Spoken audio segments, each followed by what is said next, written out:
Hi అండి. Welcome to our channel Vara cooking and unboxing. ఇప్పటివరకు subscribe చేసి సపోర్ట్ చేసిన ప్రతి ఒక్కరు కూడా చాలా థ్యాంక్స్ అండి. మరిన్ని వీడియోలు రీజనబుల్ ప్రైస్‌లో మన ఇంటికి ఉపయోగపడే ప్రతి ఐటెమ్స్ తీసుకొస్తున్నాను. ఒకసారి మన ఛానల్‌లో చూసేసేయండి. ఇదొచ్చేసి మనకి ఈ మధ్య కాలంలో హెయిర్ ఫాల్ చాలా అవుతుంది కదండీ! డాండ్రఫ్ వస్తుంది, హెయిర్ ఫాల్ అవుతుంది కదా!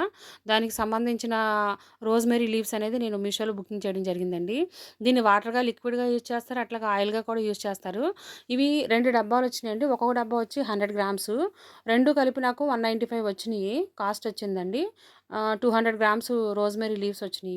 వీటిని ఎలా యూజ్ చేయాలంటే అండి, ఆయిల్‌లో అయితే కనుక ఆయిల్‌గా ప్రిపేర్ చేసుకోవచ్చు. మనకు వాటర్‌గా కూడా ప్రిపేర్ చేసుకోవచ్చు. ఆయిల్‌లో అయితే కనుక రాత్రి ఒక నైట్ అంతా నానబెట్టి ఉంచేసి, మెంతులు కూడా నానబెట్టి ఉంచేసి, ఉదయం దాన్ని కాస్త వేడి చేసిన తర్వాత, చల్లారిన తర్వాత వడకట్టి డబ్బాలో పోసుకోవాలండి.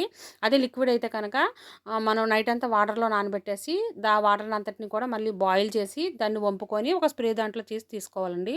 ఇటు తలస్నానం చేసిన తర్వాత కూడా స్ప్రే చేసుకుంటే మనకి ఆ బాటిల్‌తో చాలా బావుంటుంది. ఆయిల్ అయితే ఆయిల్ కూడా అప్లై చేసుకున్నా సరే బావుంటుంది. ఈ రోజ్‌మెరీ లీవ్స్ అనేది. దీనివల్ల చాలా రిజల్ట్ అనేది బావుంటుందండి. ఒకసారి యూజ్ చేసి ఎట్లా ఉందో కూడా కామెంట్ రూపంలో చెప్పండి. ఇట్లాగ బాయిల్‌లో ఆయిల్ ఆయిల్ అయితే ఇట్లా స్టోర్ చేసుకుంటే సరిపోతుంది. ఇట్లా స్టోర్ చేసుకుంటే లిక్విడ్ కూడా ఒక బాటిలు, అట్లాగే ఆయిల్ కూడా ఒక బాటిలు. లేదు 2 ఆయిల్సే కావాలంటే 2 ఆయిల్సే మనం అలా ప్రిపేర్ చేసుకోవచ్చు కూడా. మనము బాయిల్ చేసిన రోజ్‌మెరీ ఉంటాయి చూసారా? అది మెత్తగా కాస్త బియ్యం పిండేసి మిక్సీ చేసేసుకున్నారనుకోండి, ఇట్లా వస్తుంది. మనం హెడ్ బాత్‌కి ముందు అది వేస్ట్ అవ్వకుండా దాన్ని పెట్టేసుకొని 2, 3 సార్లు అలా హెడ్ బాత్ చేసేస్తే కనుక ఉన్న డాండ్రఫ్ మొత్తం పోయి హెయిర్ గ్రోత్ అనేది బాగా వస్తుందండి. మా వీడియో నచ్చితే కనుక లైక్ చేయండి, షేర్ చేయండి, సబ్స్క్రైబ్ చేయండి. ఇది ఎవరైనా బుకింగ్ పెట్టుకుంటారంటే కనుక నేను లింక్ అనేది నేను కింద పెట్టడం జరుగుతుందండి. మన ఛానల్‌లో సబ్స్క్రైబర్స్ చాలామంది ఉన్నారండి. వ్యూస్ అయితే రావట్లేదు. అంటే మీకు అందరికీ రీజనబుల్ అయ్యి తీసుకొస్తున్నాను. ఒకసారి చూసేసి లైక్ చేసి షేర్ చేయండి.